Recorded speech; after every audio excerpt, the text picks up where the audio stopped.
Guess who got brands talking? Brandlive.co.za.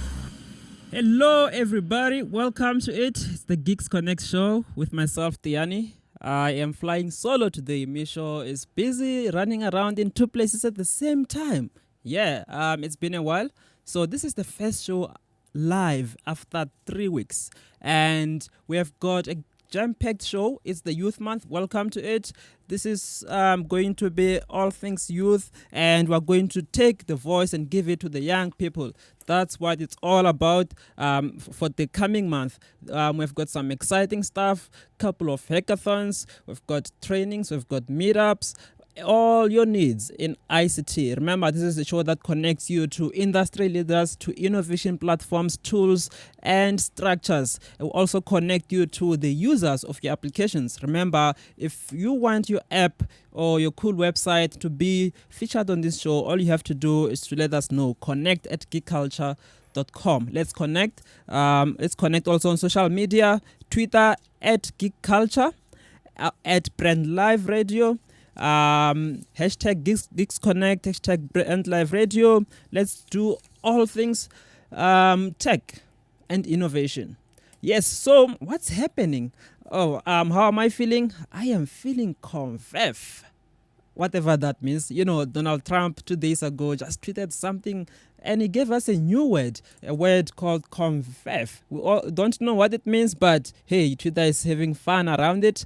And of course, what else is trending on Twitter? The Gupta links. So that's an interesting thing that's happening on Twitter as well. There are a couple of emails being exposed. And of course, we saw the threat that if the emails were indeed hacked, the Guptas are threatening to sue. So that's going to be an interesting one. It's going to highlight more of the information security space. If you might remember, we hosted the Security Summit Hackathon, which was quite incredible.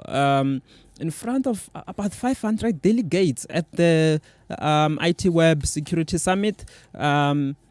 Different solutions were built with ultimate goal: make security great again. Make security great again. So we had a couple of developers who came to develop their apps, their websites, some IoT solutions, OTP, and used all different tools to make sure that they are making security great again. And we'll be telling you more a little bit later about the other hackathons and the other things that are happening within the tech space. Yeah, so let's get on to it, eh?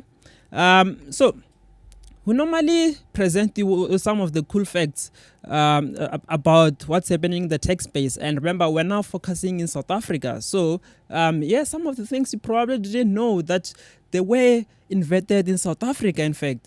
Did you know that the swimming pool vacuum cleaner was invented by one Mr. Ferdinand Chauvoir from Springs? I believe Springs is in Ekurhuleni. Yeah, so the swimming pool vacuum cleaner was invented here in South Africa in Springs.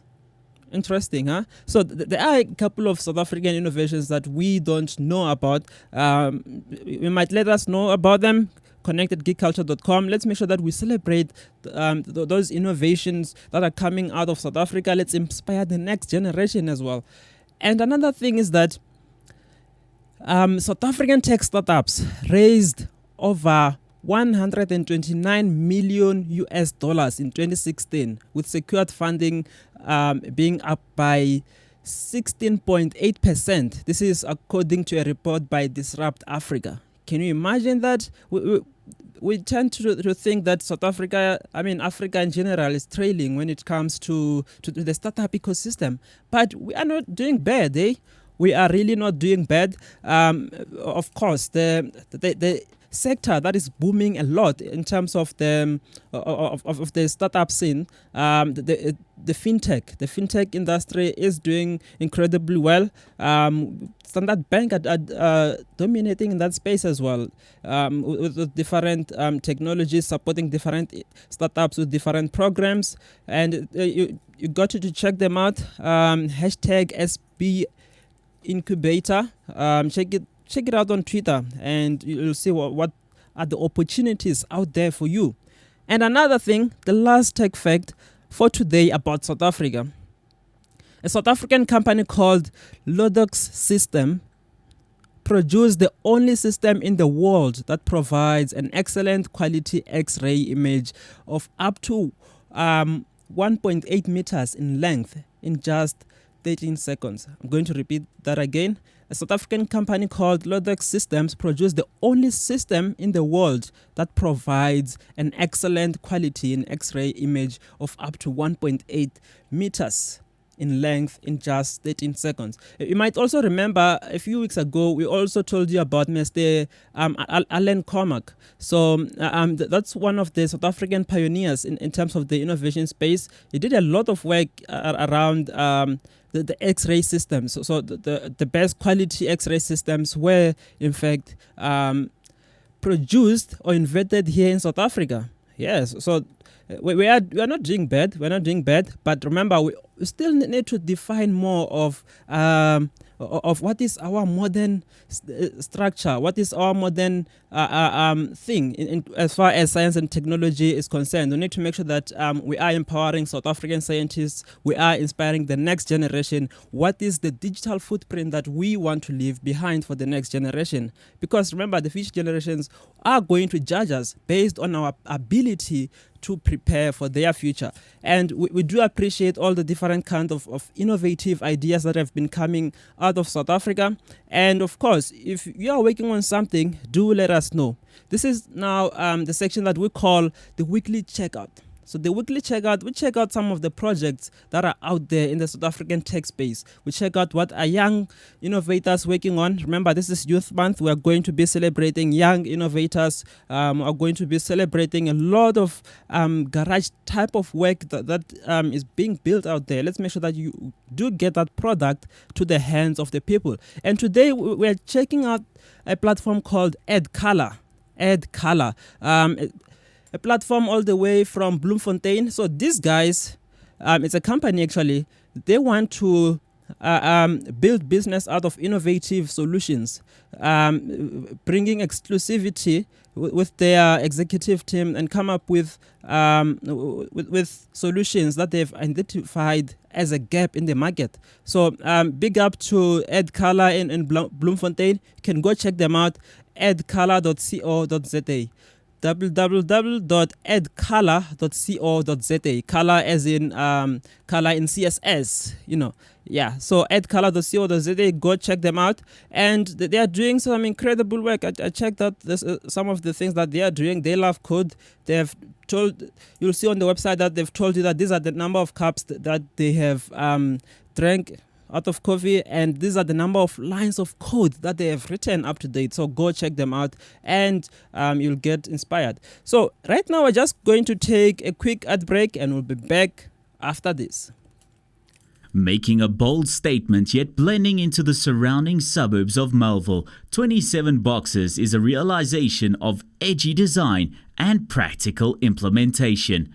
A radical departure from the shopping malls of our generation, yet not a return to the high streets of our youth. 27 Boxes showcases the best of a shopping centre set in a garden, surrounded by the bohemian suburb that is Melville. 27 Boxes, shop, play, eat. Welcome back, ladies and gentlemen. You are tuned into the Geeks Connect show. A show for the geeks by the geeks. We're broadcasting live in one of the boxes at 27 Boxes in Melville. Yeah, it's a really great space. It's literally a box, and we're broadcasting this show live from there. So you can come check it out if you're in Joburg. Come play it and so forth. But let's move on to the business of the show. Geeks. Especially the young geeks. We are celebrating young geeks because this is Youth Month. And what we have been up to for the couple of weeks, something called CodeBus. CodeBus is a program by the Finland Embassy to South Africa, and in collaboration with other embassies all around Africa. So the story is Finland just turned 100. Well, they gained their independence 100 years ago from Russia. and they wanted to celebrate their birthday through a theme called Together. So with that, they established the Code Buzz program to train up to 10 countries in South Africa, young people, how to code, and using a platform called Sonic Pi. It's a really great platform, Sonic Pi. Sonic Pi, it's Sonic Pi, Pi as in Pi. So go check it out, download the software, it's free. So basically allows you to code with Ruby. Simple instructions. You code with Ruby and create music. There are some great songs that have been created throughout the tour of the Code Bus. But the project is led by one Miss Irena Becker, a Finnish surname. So she's been traveling around Africa in 10 countries the past 100 days, training young people how to code. And it's awesome to see the type of things that the young people have coded. And here in South Africa, of course, the Code Buzz program was here. And we're fortunate enough to be involved in it. So in South Africa, it is powered by MLab Southern Africa, Nokia, of course, the Finland embassy were behind that. And we started in Soweto. And then we went on to train youngsters of Alexandra, Mamelodi, and all these different areas in Gauteng. And then they went on to Mozambique, where they were training young people in Mozambique at the Idario lab. And after that, we went all the way to the city of the diamonds, Kimberley. Yeah, we're in Kimberley at the... in Kimberley at the Khalishiwe SME village, where we collaborated with the Diamond Creative Hub, empowering young people, teaching them how to code there by the location in the city of Diamond. And then after that, we went to Cape Town. So we went all around Khayelitsha training these young people how to code using the platform Sonic Pi. So go check it out. It's a really, really cool platform. You can code through it. So check out Sonic Pi, check out the Code Bus Africa project, celebrating 100 years of independence of Finland. And it's awesome of what they've been doing. And another thing that we have been up to in terms of empowering people.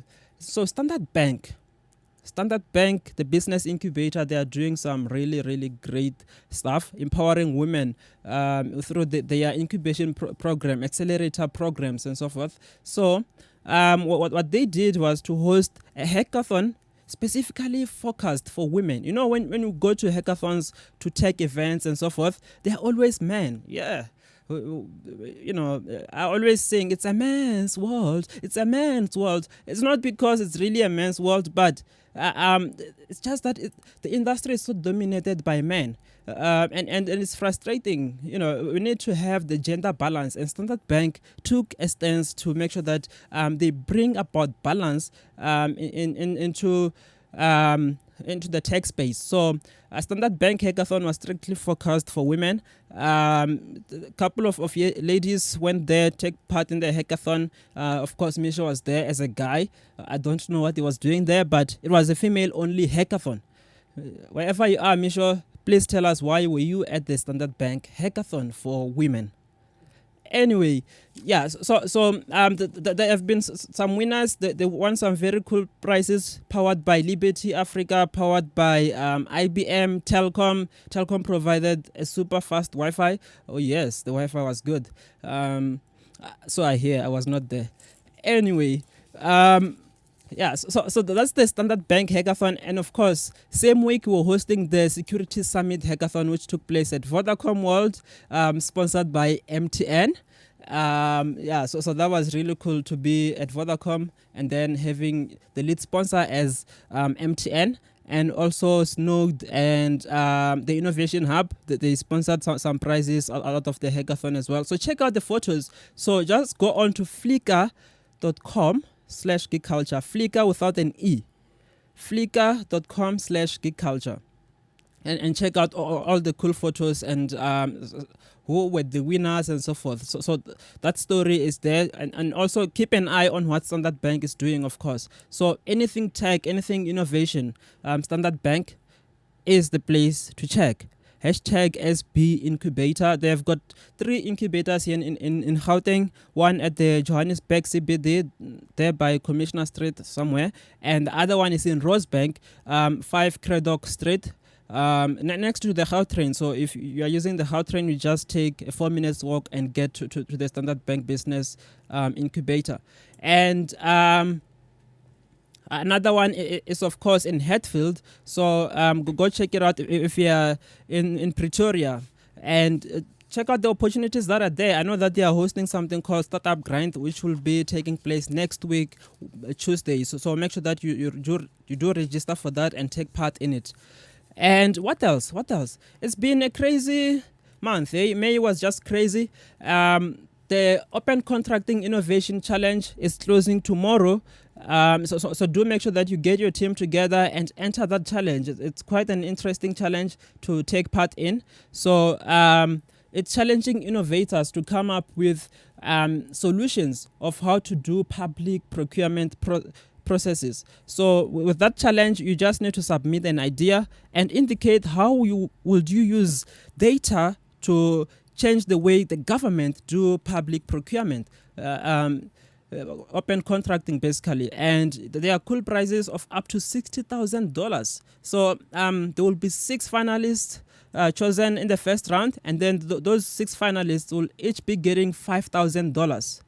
And then from then, the 6 finalists will travel to London for the meetup at the Open Data Institute, and they'll be mentored and make sure that they are developing their solutions further. So they'll be provided with incubation opportunities, support materials, and so forth.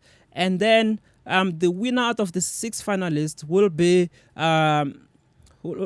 chosen, and only one winner will get to travel to Amsterdam end of September, where you will now get to pitch at the global stage of the Open Contracting Summit and get a chance to win $30,000. So let's get that money, hey? Let's do this, Africa. Hashtag Open Data, hashtag Open Contracting, hashtag OCIC 2017. Go check it out.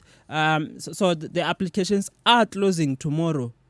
So make sure that you apply in time and let's get that money. Let's make sure that our innovative ideas are being accelerated. That's what it's all about. You need to make sure that when you have an idea, don't let it sit. Make sure that you take it forward in whatever platform and make sure that it accelerates. Of course, there are various platforms in South Africa as well where you can take your ideas forward. If you have anything gaming, animation, anything digital, so Maxam Digital just launched officially in Joburg about 2 weeks ago. So for all you gamers out there, check out Maxam Digital at 111 Smith Street in Johannesburg, Bloemfontein. So that's 111 Smith Street in Johannesburg. Go check them out. They've got a very cool space for creatives, for gamers, animators, for the movie. If you have got a movie, a documentary you want to push forward, the Innovation Hub Maxam Digital is the place to go.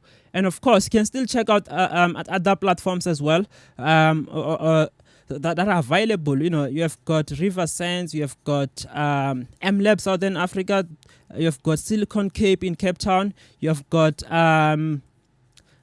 Impact Hub, you have got the Josie Hub in Johannesburg, there by Milk Park. So check out all the different stations, and it's quite interesting. So make sure that your ideas are being taken forward. But the most important thing is that if you have an idea, you have to know when to go and approach funders, when to go look for funding. Do not just go with an idea that you just thought about today. Make sure that you go through the different platforms. So I suggest that you go check out something called Lean Startup Methodology. So the Lean Startup Methodology, the first principles is that you need to be able to fail and fail fast. Fail fast and fail cheap, basically. So it will allow you to develop your idea in iteration, step by step, and make sure that you do get that necessary market validation. So something that we always do at Geek Culture's workshops, especially for youth trainings, we use a platform called LaunchRock. launchrock.org. So have a look at that platform. It will allow you to make sure that you get the validation you need of your idea as fastly as possible, and gives you the analytics of where your possible market is, of where to take that idea forward. So do have a look at that platform also. And anything that you are working on, remember to let us know. Do connect with us through Facebook, Twitter, Instagram. We are on YouTube, we are on LinkedIn, and all these different platforms. So do connect with us. Connect at geekculture.com. At Geek Culture, of course, Brand Live Radio. Yeah, so some of the things that we are trying to push. In fact, that's what we'll be doing tomorrow as well. The open data space. So we need to make sure that we push more of the open data space, because where we are going now, the world is becoming more data centric. If you might know, we have something called the SKA.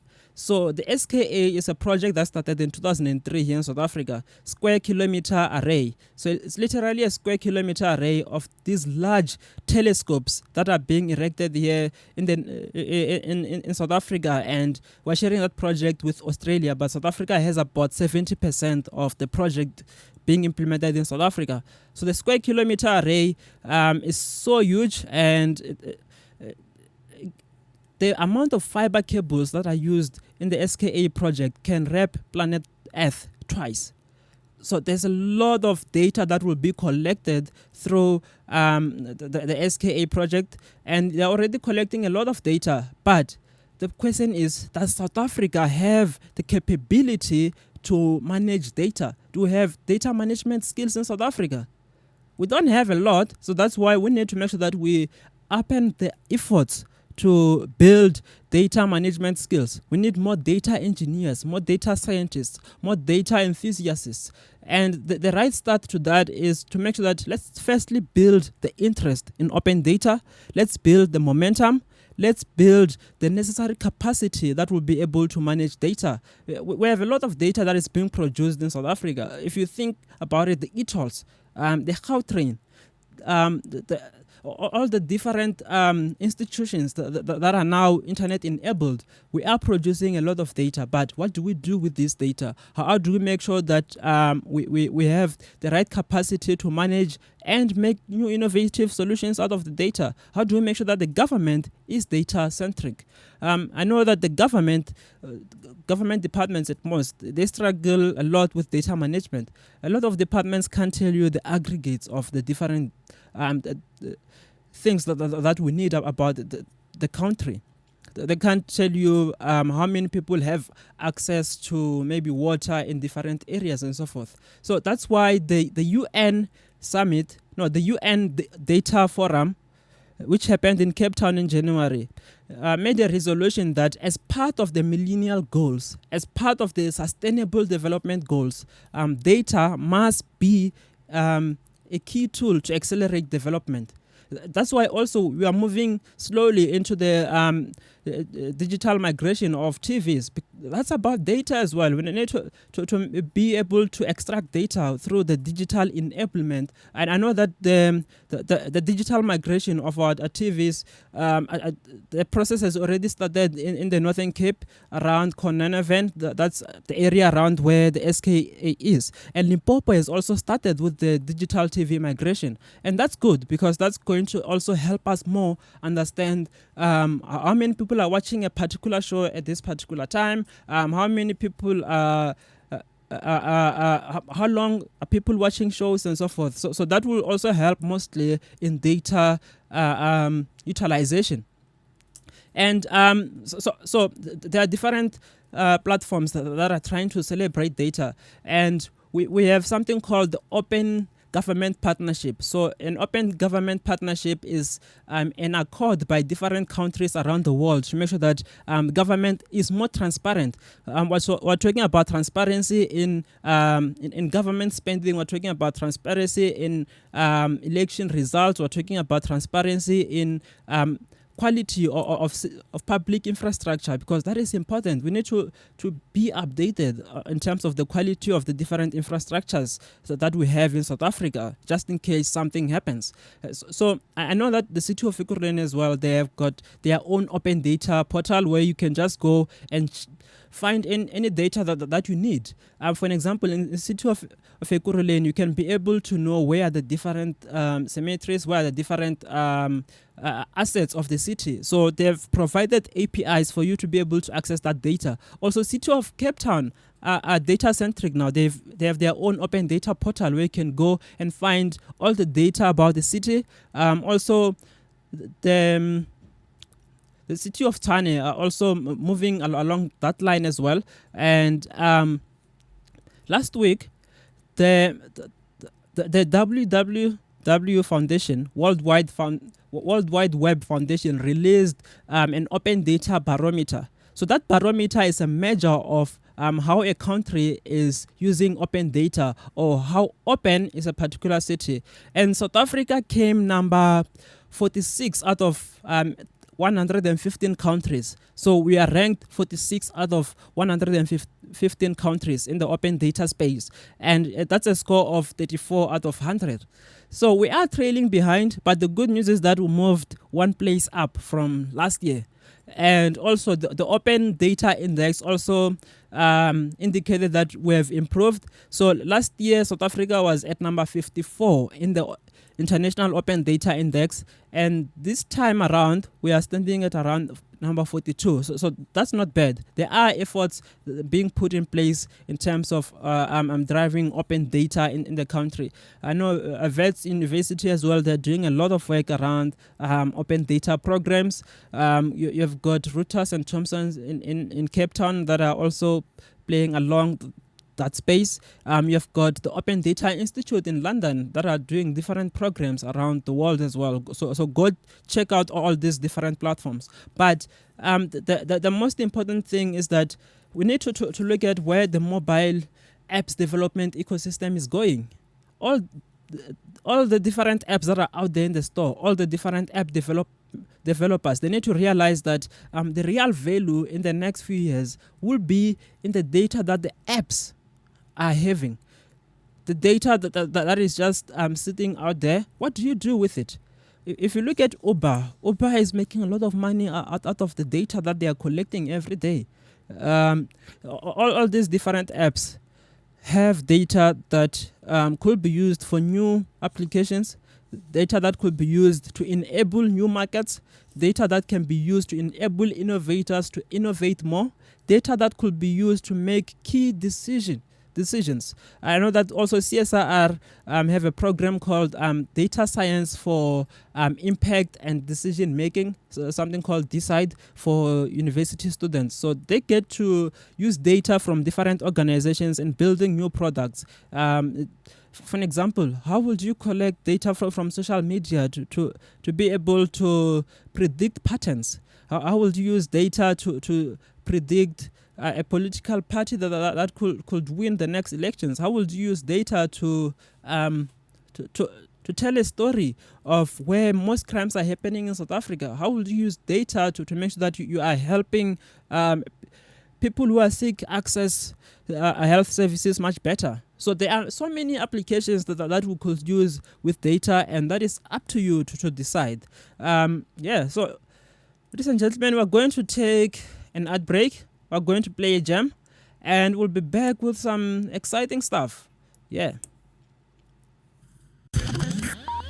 brandlive.co.za. Have you ever thought about the power of social media? Social media has the power to make your business grow. Grow! Yeah. Why don't you let us manage your social media? Because our business is to see your business grow. Visit us at www.bstownmedia.co.za. Welcome back, ladies and gentlemen. You're still tuned into the Geeks Connect show, a show for geeks by geeks. We're broadcasting live in one of the boxes at 27 boxes. So this show aims to basically Look at the health of the South African tech ecosystem. Look at the health of our innovation systems. Look at what are young people working on out there. Looking at how do we empower more people to make sure that they take part in the socio-economic activities, to make sure that our economic cycle is vibrant, to make sure that our tech ecosystems have the necessary support, that our tech ecosystems develop systems that are necessary for the needs of all people. Yes, so this is the first show after 3 weeks. We are hosting it in the midst of the Youth Month. So we just entered Youth Month. We're really excited about it. We're going to give the voice to more young people.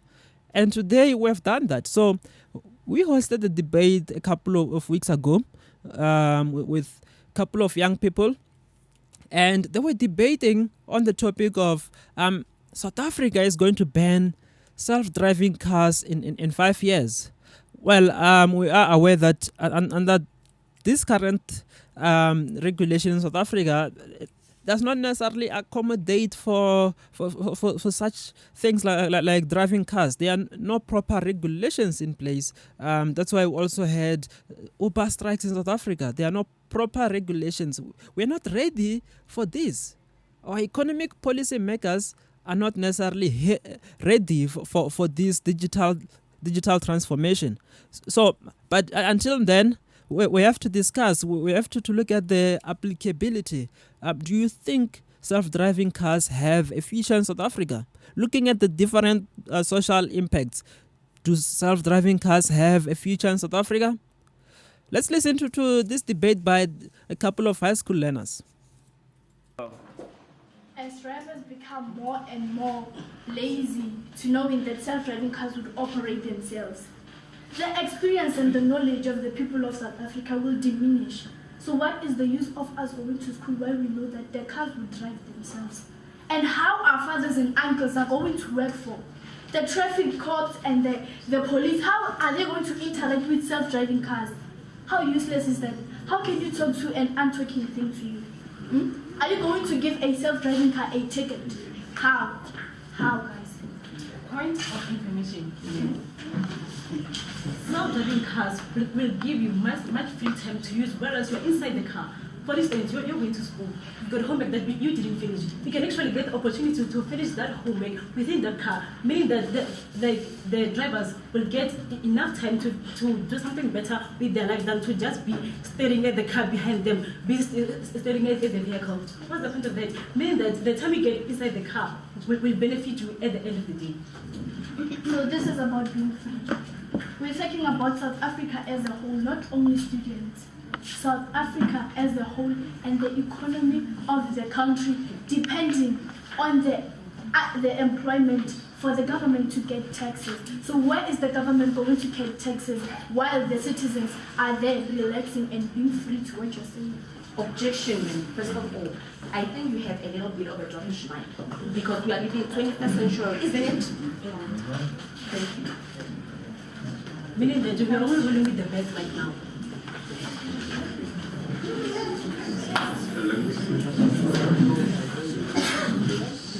Question, like are they safe? You believe they're safe? Yes, they are. Should I clarify much better? Yeah, it's fine. For instance, in 2012, Yeah. we had 30,800 deaths caused by human errors. Yeah. Now, if autonomous cars work so poorly that they could kill 10,000 people, they would still be saving about 20,800 lives in order for a living. Very good, right? Okay. Exactly. For your information, in 2012, over 330 large self-driving cars were involved in crashes that killed about 400 people. So if we still using self-driving cars in the future, people are gonna die. Can I ask a question? Yeah. You said that they kill about 4,000 people, right? Yes. And if those cars were human-controlled cars, how many people would have died? Those cars are self-driving cars. That's why they killed 4,000 people. So you're saying that they kill people because they are not human-controlled? Yes, they cannot control that. They are self-driving cars, so they cannot be. They are controlling themselves. So if Can I tell you something about yes, tell me something. autonomous cars? Those cars can sense accidents ahead. And you're not saying that they're not going to cause accidents, but they will in fact decrease the deaths which we face on a daily basis. Meaning that, like I've said already, we had 30,800 deaths due to human errors. And what that means? It means that those accidents are caused by human errors. You get my point? So if those cars, if those cars killed 4,000 people, the remaining people would be alive. But we don't be able to send the road signs along the road. So how objections say when you say bad, it means you are against us? Yeah, we are Against you. Yes, you are in our side. When you We say know. bad, you are not sure about your statement. Is Wait, it hold on. very sure. Guys, please don't get too personal. Guys, please don't get too personal. All we're doing is a debate, okay? So please remember to respect each other. Alright, cool. Let's continue. Guys, please be respectful of each other. Please give each other a turn. Remember, it's either ma'am or sir. Please don't say you. Don't make it personal. It's just a debate, okay? Self-driving cars would be an advantage for terrorists as like South Africa and other African countries experience the attack of Boko Haram. So let's say they had self-driving cars. So it would be easy for them to upload the explosives and the bombs. So what are you saying about that? Can you please cut your questions into more simple terms? Self-driving vehicles would be an advantage for terrorists because South Africa and other African countries, we had an attack from Boko Haram. So if they had equipment such as self-driving vehicles, it would be easy for them to kill the rest of the citizens of other countries. This is South Africa you're talking about. You're talking about South Africa, yes? Yes, you're mentioning Boko Haram. Boko Haram is Boko Haram attacked South Africa as well, I hope. So you are saying that Boko Haram attacked South Africa using those human Self-driving cars, so it is easy for them to upload explosives or bombs in the self-driving cars because they would know that the traffic guardians, they wouldn't try to involve themselves in the cars. know that those cars can sense trouble? They can also, you're saying self-driving cars can sense bombs. No, they can't. So if they can sense a bomb, why don't they sense the people? Can you sense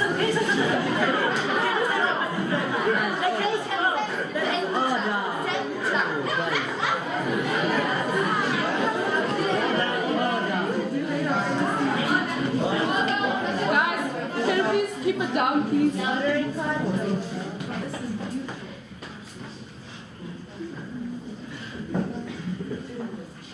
You can do it. Oh, about when it's such.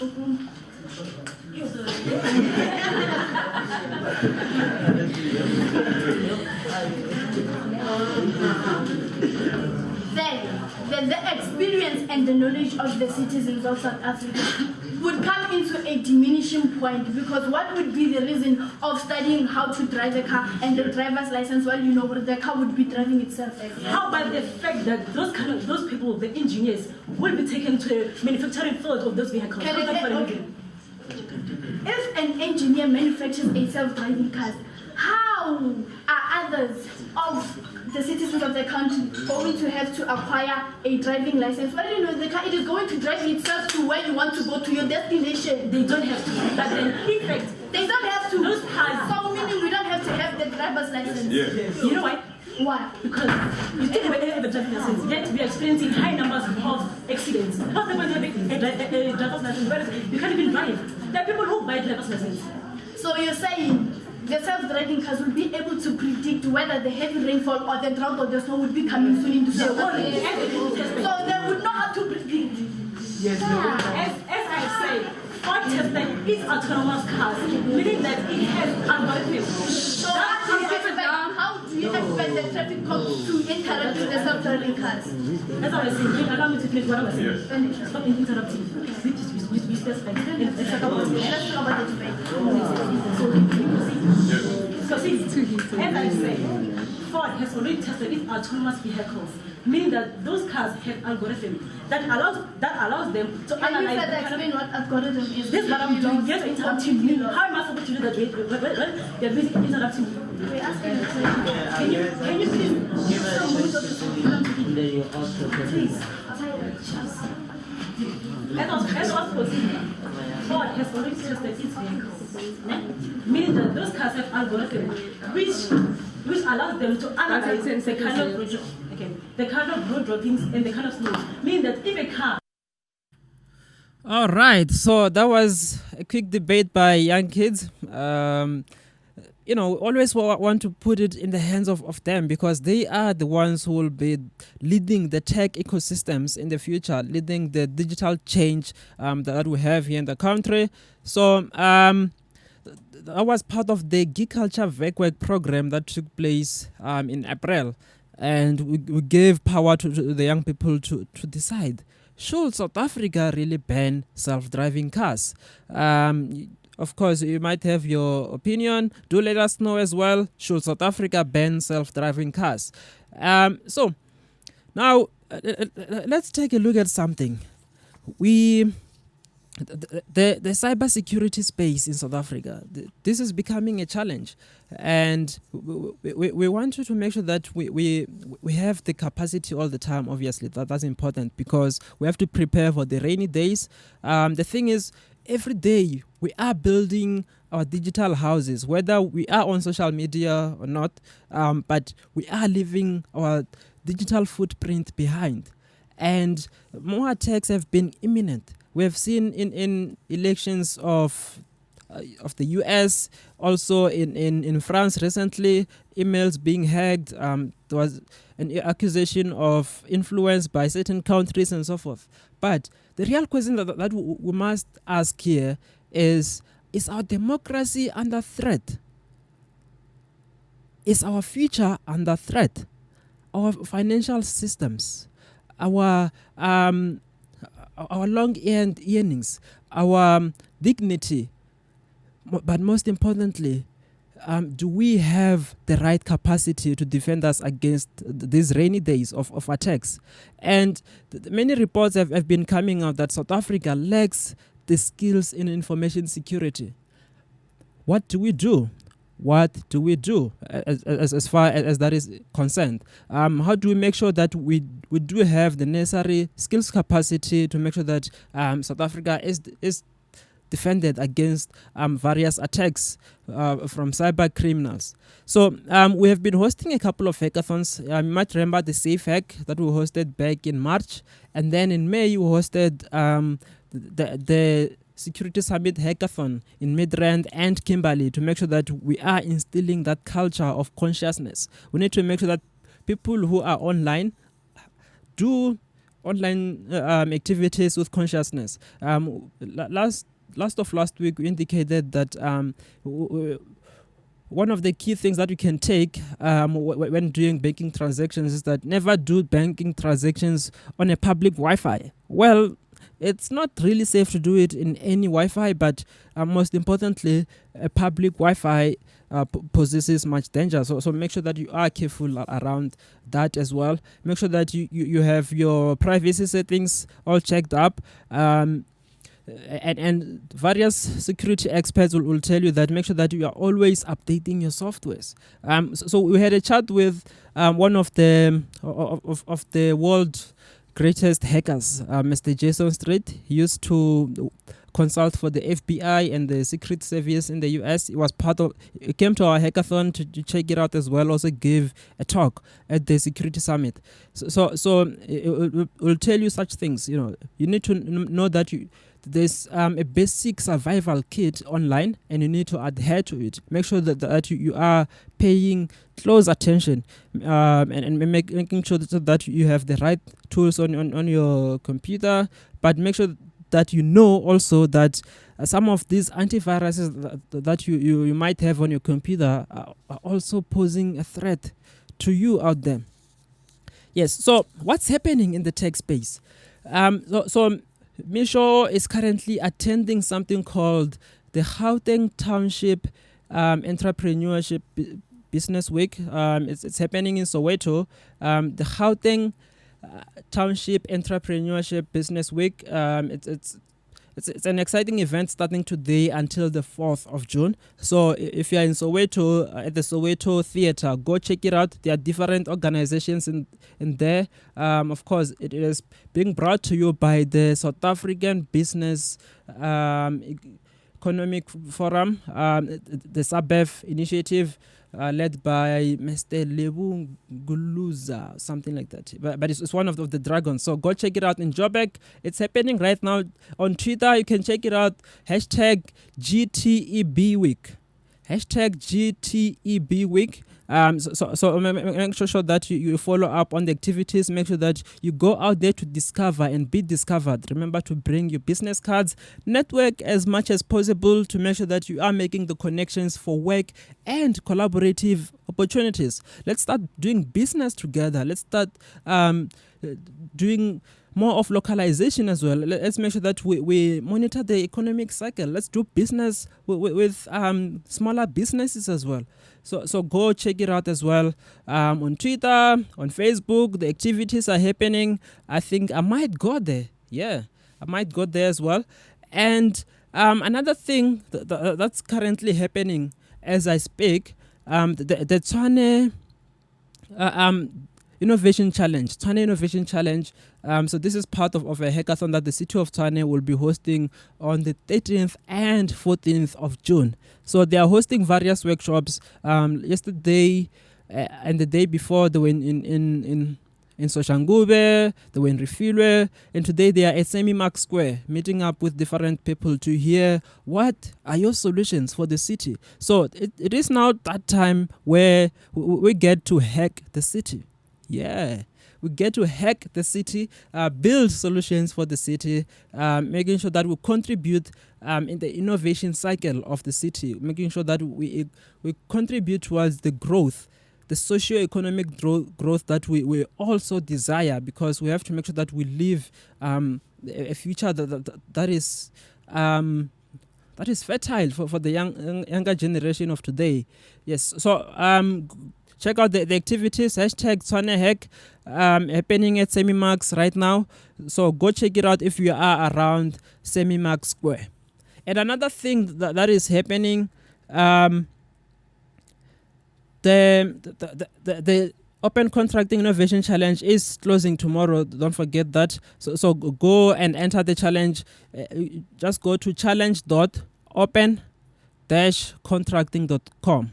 No, .org, sorry. challenge.open-contracting.org. So make sure that you do enter the Open Contracting Innovation Challenge before tomorrow.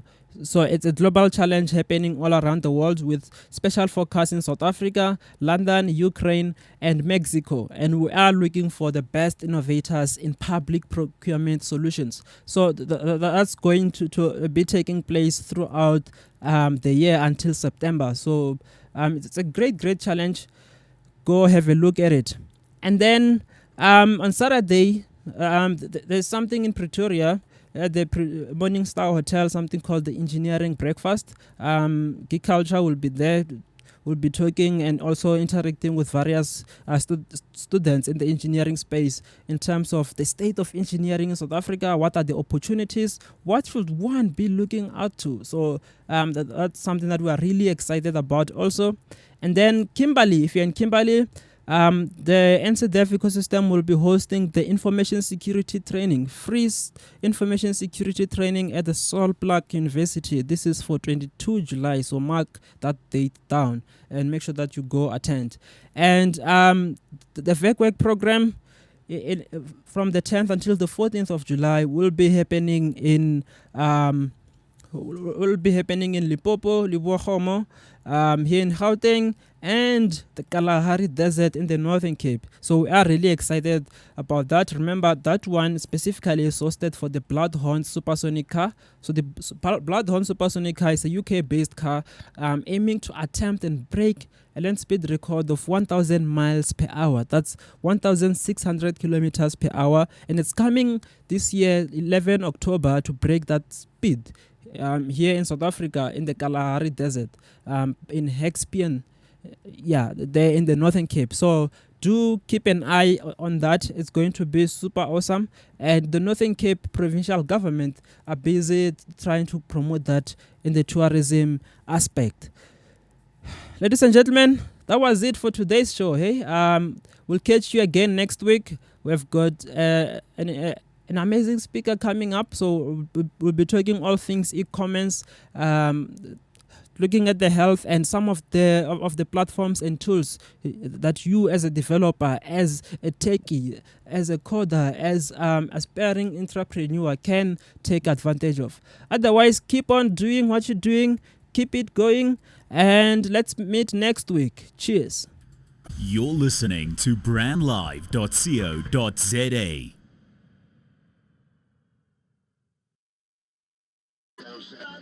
Harnessing the power of talk radio. brandlive.co.za.